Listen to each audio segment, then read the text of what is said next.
سبحان اللہ کی آواز لگانی ہے اور حضرت کو بتانا ہے کہ ہم چپ شاہ والے نہیں، ہم تو اس شاہ کے ماننے والے ہیں جو جیسے کہ لوگ پر بھی قرآن سناتا ہے۔ ہم چپ شاہ والے نہیں ہیں جناب، ہم نے الحمدللہ بڑی قربانیاں دی مسلک کے لیے۔ علامہ صاحب نے ابھی بات کی، ہمیں اپنے مسلک کے لیے پکا ہونا ہے۔ یاد رہیے آج سے جتنے بھی پیچھے تاریخ اٹھائیے، الحمدللہ اہل سنت و جماعت ہر معاملے میں، ہر مرحلے میں سب سے آگے نظر آتی ہے، اور جو قربانیاں الحمدللہ سنی تحریک نے دی، ان کے جوانوں نے دی، آج تک مثال نہیں ملتی۔ آج ہمیں کوئی گولیوں سے ڈرائے، آج ہمیں کوئی دھمکیوں سے ڈرائے، ہم کہیں کہ یہ گولیاں کسی اور کو دکھانا، اس کا مزہ تو بچپن میں ہمارے قائد نے چکھ لیا ہے۔ یہ مزہ تو بچپن میں ہمارے قائد نے چکھ لیا ہے جی۔ اب ہمیں ڈرانے دھمکانے کی ضرورت کوئی نہیں، بس آپ کا سوچ تھوڑی دیر کی میری گفتگو ہے، پھر انشاءاللہ میں اپنی تقریر کو ختم کروں گا۔ علامہ صاحب پھر آگے آپ کے سامنے گفتگو فرمائیں گے۔ بس میں چیک کرنا چاہ رہا تھا کہ آپ جاگ رہے ہیں یا سو رہے ہیں۔ تھوڑی دیر کی بات کروں گا، اجازت چاہوں گا۔ میں جس آیت مبارکہ کو اپنے تقریر کا عنوان میں نے بنایا، آیت مبارکہ ہے انی اخلق لکم من الطین کہیئۃ الطیر فیکون طیرا باذن اللہ۔ اللہ کا قرآن ہے، عیسیٰ علیہ السلام فرماتے ہیں انی اخلق لکم من الطین، میں بناتا ہوں مٹی کا پرندہ۔ اب سنیے جناب، توجہ پوری آپ کی ہونی چاہیے، کوئی لمبی چوڑی تقریر میری نہیں ہے، مختصر وقت میں مختصر بات کر کے اپنی تقریر کو ختم کروں گا۔ اگر میری بات آپ کو سمجھ میں آ گئی، میں سمجھوں گا میرا آنا وصول ہو گیا۔ عزیزان ملت اسلامیہ، عیسیٰ علیہ السلام فرماتے ہیں میں بناتا ہوں مٹی کا پرندہ، فانفخ فیہ، اور مارتا ہوں اس پہ پھونک، فیکون طیرا، بس وہ سچ مچ کا پرندہ بن کے اڑنے لگ جاتا ہے۔ میں اس قوم کی طرف مخاطب ہوں، میں اس مولوی کی طرف مخاطب ہوں جو کہتا ہے کہ اللہ کے سوا نبی ولی کچھ نہیں کر سکتا، جو کرتا ہے اللہ کرتا ہے، اللہ کے سوا نبی ولی ایک مکھی کا پر نہیں بنا سکتا۔ میں نے کہا قرآن پر، اللہ کا قرآن ہے۔ عیسیٰ علیہ السلام فرماتے ہیں میں بناتا ہوں مٹی کا پرندہ، مارتا ہوں اس پہ پھونک، بس وہ سچ مچ کا پرندہ بن کے اڑنے لگ جاتا ہے۔ میں نے کہا پاگلو، تم مکھی کے پر کو رو رہے ہو، عیسیٰ علیہ السلام پورا پرندہ بنا بھی رہے ہیں، اڑا بھی رہے ہیں۔ تم ایک مکھی کے پر کو رو رہے ہو کہ نہیں بنا سکتے، عیسیٰ علیہ السلام پورا پرندہ بنا بھی رہے، اڑا بھی رہے۔ یہ اختیار اللہ نے نبیوں کو دیا، یہ اختیار اللہ نے ولیوں کو دیا۔ بات اتنی ختم نہیں ہوئی، مجھے یہ بتائیے آنکھ دینا کس کا کام ہے جی؟ جاگ رہے ہو، قائد بیٹھا ہے ہمارا، ایسے نہیں جی۔ آپ نے بتانا ہے کہ ہم یہاں پر جاگ رہے ہیں، سنیت کا درد ہمارے اندر اب بھی موجود ہے۔ آپ بتائیے آنکھ کون دیتا ہے جی؟ بیمار کو شفا کون دیتا ہے؟ کوڑ والے مرض کو ٹھیک کون کرتا ہے؟ مردوں کو زندہ کون کرتا ہے؟ گھر کی خبر کون رکھتا ہے؟ پیٹ کی خبر کون رکھتا ہے؟ آپ نے کہا اللہ رکھتا ہے، اب آپ کا قرآن ہے۔ عیسیٰ علیہ السلام فرماتے ہیں وَأُبْرِئُ الْأَكْمَحَ وَالْأَبْرَصَ وَأُحْيِي الْمَوْتَى، آپ فرماتے ہیں لاؤ اندھوں کو میرے پاس، میں آنکھ عطا کروں۔ آنکھ دینا اللہ کا کام، آنکھ دینا اللہ کا کام۔ عیسیٰ علیہ السلام فرماتے ہیں میرے پاس لاؤ اندھوں کو، میں آنکھ عطا کروں۔ وَأُبْرِئُ الْأَكْمَحَ وَالْأَبْرَصَ، لاؤ برس والے مرض کو میرے پاس، میں انہیں صحت عطا کروں۔ آگے سنیے وَأُحْيِي الْمَوْتَى، عیسیٰ علیہ السلام فرماتے ہیں اور مردوں کو میرے پاس لاؤ، میں انہیں زندہ کروں۔ عزیزان ملت اسلامیہ، حضرت عیسیٰ علیہ السلام نے 4 مردوں کو زندہ کیا ہے۔ اب سنیے ایک بات، اللہ کا نبی کہہ رہا ہے میں آنکھ عطا کروں گا، اللہ کا نبی کہہ رہا ہے میں کوڑ والے مرض کو ٹھیک کروں گا، اللہ کا نبی کہہ رہا ہے جناب والا میں مردوں کو زندہ کروں گا۔ اگلی بات سنیے وَأُنَبِّئُكُم بِمَا تَأْكُلُونَ وَمَا تَدَّخِرُونَ فِي بُيُوتِكُمْ، عیسیٰ علیہ السلام فرماتے ہیں اے جو تم جو گھر میں چھپا کے رکھ کے آئے میں اس کی بھی خبر رکھتا ہوں۔ آپ تو کہتے ہیں نبی کو دیوار کے پیچھے کا علم نہیں ہے کہ نبی کچھ نہیں کر سکتا، نبی کے پاس کوئی اختیار نہیں۔ ادھر عیسیٰ علیہ السلام فرما رہے کون عیسیٰ؟ جس نے بارگاہ رب العزت میں دعا کی پروردگار مجھے محمد عربی کا امتی بنانا اور یہ سعادت دے کہ مصطفیٰ کریم کے جوتوں کے قصبے کو باندھنے کا شرط مجھے مل جائے۔ عزیزان ملت اسلامیہ، اب عیسیٰ علیہ السلام قرآن اللہ کا، آپ فرماتے میں اندھوں کو آنکھ عطا کرتا ہوں، میں برس والے برس کو ٹھیک کرتا ہوں، میں مردوں کو زندہ کرتا ہوں۔ تھوڑی دیر کے لیے آپ کی توجہ چاہوں گا جناب، پوری غور سے میری بات کو سننا ہے۔ اب ایسے لوگوں کی طرف مخاطب ہو گئے جو کہتے اللہ کے سوا کوئی کچھ نہیں کر سکتا، نہ ولی کر سکتا ہے نہ نبی کر سکتا ہے۔ جب ہم نے یہ آیت سنائی، ایک نے کہا جی ٹھیک ہے باذن اللہ اللہ کے حکم سے زندہ ہوئے تھے۔ ہم نے کہا بے وقوف، اللہ کے حکم سے زندہ ہوئے تھے یہ بات تو سچی ہے، یہ بتاؤ بھوک کس نے ماری تھی؟ اس سے ایک بات ثابت ہو گئی، اللہ والوں کے بھوکوں میں اثر ہوتا ہے۔ یہ اللہ والوں کے بھوکوں میں اثر ہوتا ہے۔ حضرت بابا فرید گنج شکر رحمت اللہ تعالی علیہ اپنے دربار پہ بیٹھے، سامنے ان کا مدرسہ جو نبیوں ولیوں کو مانتے ہی نہیں، کہتے ہم ان سے کچھ نہیں مانتے، ان کا مدرسے کا کنویں میں جو پانی، وہ پانی ہے کھارا۔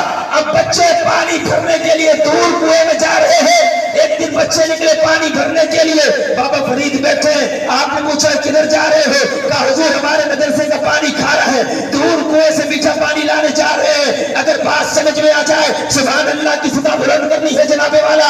بابا فرید نے فرمایا دور کیوں جاتے ہو؟ مٹکا بھرا میرے پاس لے کر آؤ، میں اس پہ پھونک ماروں گا، پانی میٹھا ہو جائے گا۔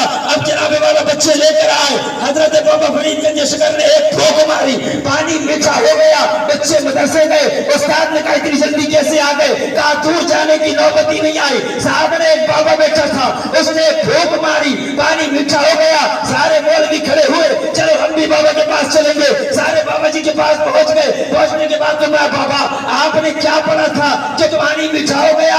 بابا جی نے فرمایا سورہ فاتحہ۔ فاتحہ نہ جائے جی، سورہ فاتحہ۔ اچھا آپ نے سورہ فاتحہ پڑھی؟ ہم آپ سے بڑے قاری ہیں، ہم تو آپ سے اچھا پڑھتے ہیں۔ سارے مولوی گئے، اپنے مدرسے کے کنویں کو گھیر لیا، اور گھیرنے کے بعد ماں سورہ فاتحہ پڑھ رہے، پھونک مارتے جا رہے، پھونک مارتے جا رہے، پھونک ختم ہو گئی، پانی ویسے ہی کھا رہا ہے، پانی کھا رہا۔ پریشان ہو گئے کہ معاملہ کیا ہے؟ انہوں نے بھی پھونک ماری، ہم نے بھی پھونک ماری، پانی جو ہے جناب والا وہ کھا رہا ہے۔ اب جناب والا سارے مولوی آ گئے بابا جی کے پاس، بابا جی آپ نے بھی پھونک ماری، ہم نے بھی پھونک ماری، آپ نے بھی سورہ فاتحہ پڑھا ہے، ہم نے بھی سورہ فاتحہ پڑھا ہے، بات کیا ہے کہ آپ نے پھونک ماری ہے، پانی میٹھا ہو گیا، ہم نے پھونک ماری، پانی کھا رہا ہے۔ توجہ، پوری توجہ، آپ نے پھونک ماری، پانی میٹھا ہو گیا، ہم نے پھونک ماری، پانی کھا رہا ہے، بات کیا ہے؟ بابا فرید کا جملہ سنو، آپ نے فرمایا بچوں بات کچھ نہیں ہے، بس زبان فرید جیسی ہونی چاہیے۔ بات کچھ نہیں ہے جی، زبان بھی تو بابا فرید جیسی ہو نا جی۔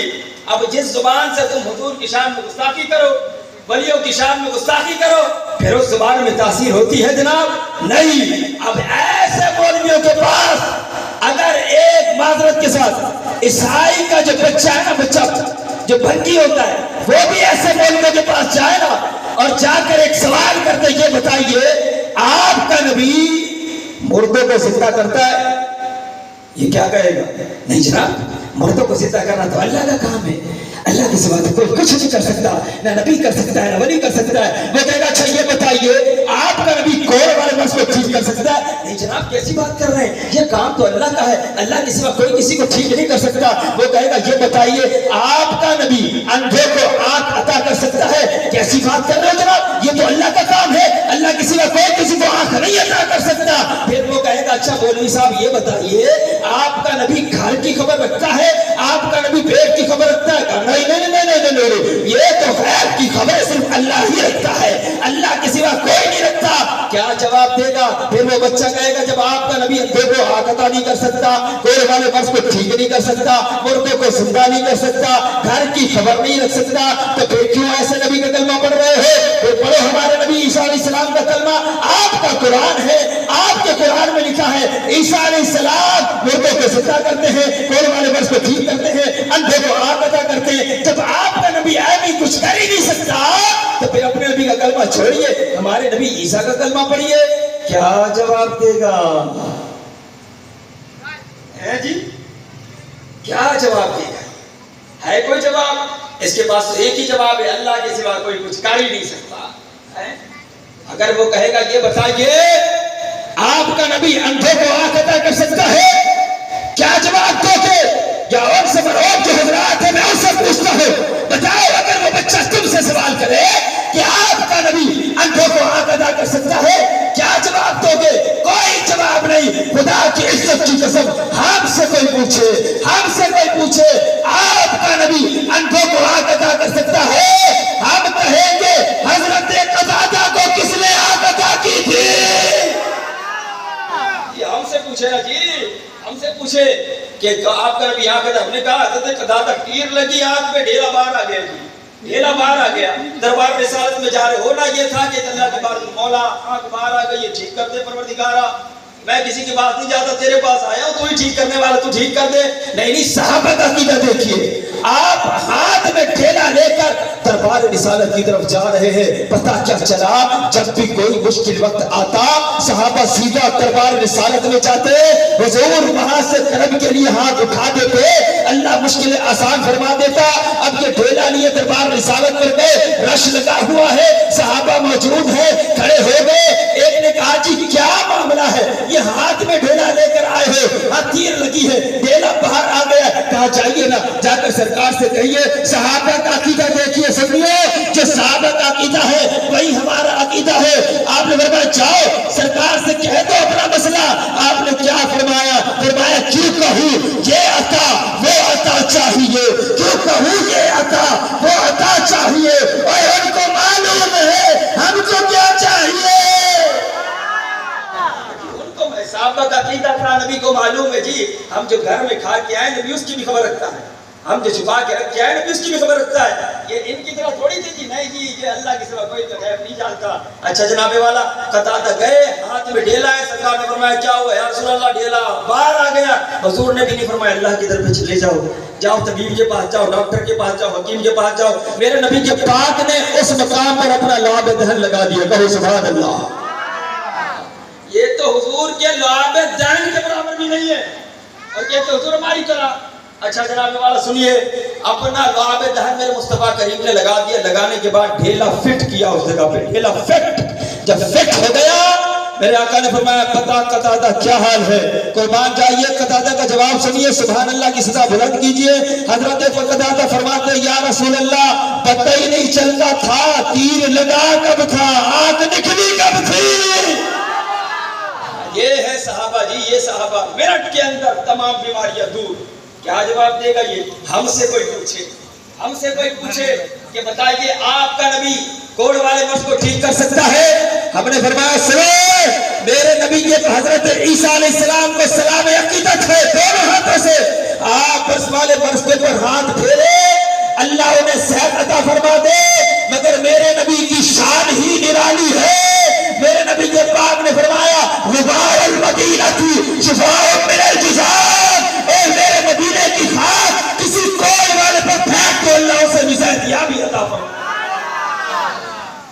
جی آپ بات کرتے ہیں حضور کے اختیار کی, اللہ تبارک و تعالیٰ نے میرے آقا کو کیا مقام دیا. اچھا جی, ہم سے کوئی پوچھے کہ یہ بتائیے آپ کا نبی گھر کی خبر رکھتا ہے, آپ کا نبی پیٹ کی خبر رکھتا ہے. اب جناب والا ہم سے اگر کوئی پوچھے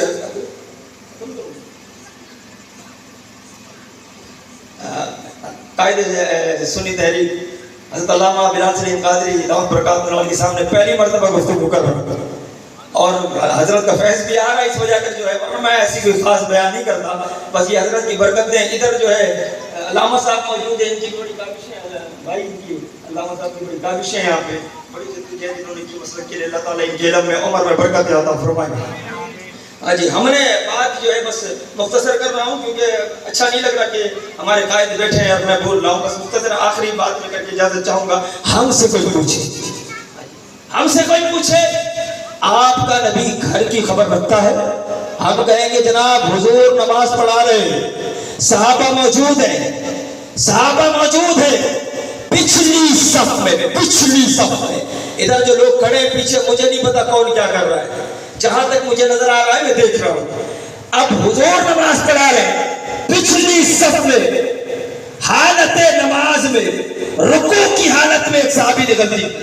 رکوع کی حالت رکوع میں ایک صحابی نکل. حضور نماز پڑھا رہے، سرکار نماز پڑھا رہے، آپ نے نماز مکمل کی، اپنا چہرہ صحابہ کی طرف گھما دیا اور گھمانے کے بعد فرمایا اترون قبلتی ہونا. اے میرے صحابہ تم کیا سمجھتے ہو میں صرف آگے کی طرف دیکھتا ہوں؟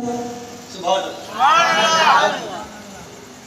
صحابہ بات کون سی کر رہا ہوں، کتنی بڑی بات کر رہا ہوں، سمجھے آپ؟ میرے سرکار نے چہرہ نماز مکمل کی اور پچھلی صف میں آخری لائن میں رکوع کی حالت میں صحابی نے غلطی کی، حضور آگے ہے صحابی پیچھے ہے. حضور نے نماز مکمل کی، صحابہ کی طرف چہرہ گھمایا اور فرمایا میرے صحابہ تم کیا سمجھتے ہو میں صرف آگے کی طرف دیکھتا ہوں؟ اب صحابہ پریشان ہے، حضور بتانا کیا چاہتے ہیں، حضور کہنا کیا چاہتے ہیں؟ توجہ، پوری توجہ. اور اس دفعہ سبحان اللہ سے اسٹیج ہلانا ہے. اب جناب والا میرے نبی کا علم غیب دیکھیے، میرے نبی پاک نے چہرہ گھمایا، گھمانے کے بعد فرمایا میرے صحابہ تم کیا سمجھتے ہو میں صرف آگے کی طرف دیکھتا ہوں؟ فرمایا لا فواللہ لا یبقى علی رکوعکم ولا خشوعکم. اے میرے صحابہ میں تمہارے آگے ہوتا ہوں، تم میرے پیچھے ہوتے ہو، مگر رب کعبہ کی قسم نہ تمہارے رکوع مجھ سے چھپے ہوئے ہیں، نہ دل کی کیفیت مجھ سے چھپی ہوئی ہے. نہ تمہارے رکوع مجھ سے چھپے ہوئے، نہ دل کی کیفیت مجھ سے چھپی ہوئی ہے. ہم سے کوئی پوچھے نا جی کہ آپ کا نبی غیب کی خبر رکھتا ہے، ہم کہیں گے جی میرے سرکار نے فرمایا. تم پچھلی صف میں سرکار نے چہرے کو گھمایا نہیں، منہ کو موڑا نہیں، پچھلی صف میں جو ایک صحابی کر رہا ہے حضور آگے کی طرف دیکھ کر اسے دیکھ رہے ہیں. بولا کہ نبی نے فرمایا اے میرے صحابہ تم کیا سمجھتے ہو میں صرف آگے کی طرف دیکھتا ہوں؟ مطلب نہیں، جس طرح تمہارا نبی توجہ، جس طرح تمہارا نبی آگے کی طرف دیکھتا ہے اسی طرح تمہارا نبی پیچھے کی طرف بھی دیکھتا ہے. یہ میرے نبی کا اختیار ہے جی. آج ایوی کوئی آ کر بھونک کے چلا جائے حضور کے علم کے اوپر، ایسی کوئی بکواس کر دے، ہم بیٹھے رہیں گے؟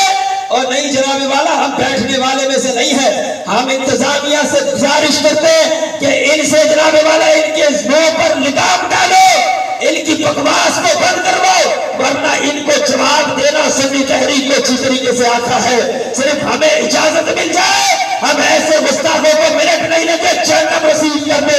اور سنیے او سنیت کا درد رکھنے والے آپ بھی ہوش میں آئے. اب وہ دور چلا گیا، سبق سیکھو اس بے زبان تنکری سے. جب ابو جہل نے اپنے ہاتھ میں لیا اور لینے کے بعد کہا محمد عربی اگر تم یہ بتا دو کہ میری مٹھی میں کیا ہے تو جناب والا میں تم پر ایمان لے آؤ. میرے نبی نے فرمایا میں بتاؤ تیری مٹھی میں کیا ہے، یا جو تیری مٹھی میں ہے وہ بتائے میں کون ہوں. اتنا کہنا تھا جناب والا، وہ کہنے لگا اچھا یہ تو بے زبان ہے بتا ہی نہیں سکتا. اس نے کہا اچھی بات ہے اگر یہ بول دے. اتنا کہنا تھا. اب جو مٹھی کے اندر نکری تھی، جب عزت رسول کی باری آئی، جب ناموس رسالت کی باری آئی تو بند مٹھی میں کنکری نے یہ نہیں دیکھا کہ میں کس کی مٹھی میں ہوں، اس نے یہ بھی نہیں دیکھا میں کس کے کنٹرول میں ہوں، اس نے یہ بھی نہیں دیکھا اختیار کس کا ہے، اس نے یہ بھی نہیں دیکھا پاور کس کا ہے. میں نے کہا ہے ظالموں انہیں لگام دو، ورنہ ہم بھی اس کنکری کی طرح یہ نہیں دیکھیں گے گورنمنٹ کس کی ہے، ہم یہ بھی نہیں دیکھیں گے علاقہ کس کا ہے، ہم یہ بھی نہیں دیکھیں گے اختیار کس کا ہے، ہم تو یہ بھی نہیں دیکھیں گے بلانے والا کون ہے. کیونکہ کربلا کی سرزمین میں حسین نے ہمیں بتا دیا ہے گردن کا کٹنا اور ہے شکست کھانا اور ہے. جی گردن کا کٹنا اور ہے شکست کھانا اور ہے. یہ ساری دھمکیاں، یہ بدماشیاں یہ کسی اور کو بتاؤ. آج جناب والا ہم تو اپنے قائد کے نقش قدم پہ چلنے والے، اور الحمدللہ ہمارے قائد پہ ہمیں فخر ہے. کہ آپ نے بچپن میں گولی کھائی اور ابھی آپ اعلان بھی کر رہے ہیں، فرماتے ہیں کہ ہمیں ڈراؤ نہیں، ہم نے جناب والا اپنا خون کا ایک ایک قطرہ ناموس رسالت کے لیے وقف کر دیا ہے، ہم ڈرنے والے نہیں، ہم تو ان میں سے ہیں کہ تمہاری آنکھوں میں آگ ڈال کے کہیں گے اے ستم کر ادھر آ، ہنر آزمائے تو تیر آزما، ہم جگر آزما۔ پھر یہ اب ایک سنیت بھی جناب والا یہ نہ سمجھو کہ ہمارے سنی جوان بھی کمزور ہے، نہیں اب وہ دور گیا، اب تمہاری بدماشی ختم، اب بچہ بچہ جان گیا ہے اور بچہ بچہ کہتا ہے کہ اب جاگ اٹھے ہیں دیوانے، دنیا کو جگا کر تب لیں گے، اب جاگ اٹھے ہیں دیوانے، دنیا کو جگا کر تب لیں گے، اور عزت سے جیے تو جی لیں گے یا جام شہادت بھی لیں گے۔ وآخر دعوانا الحمدللہ رب العالمین۔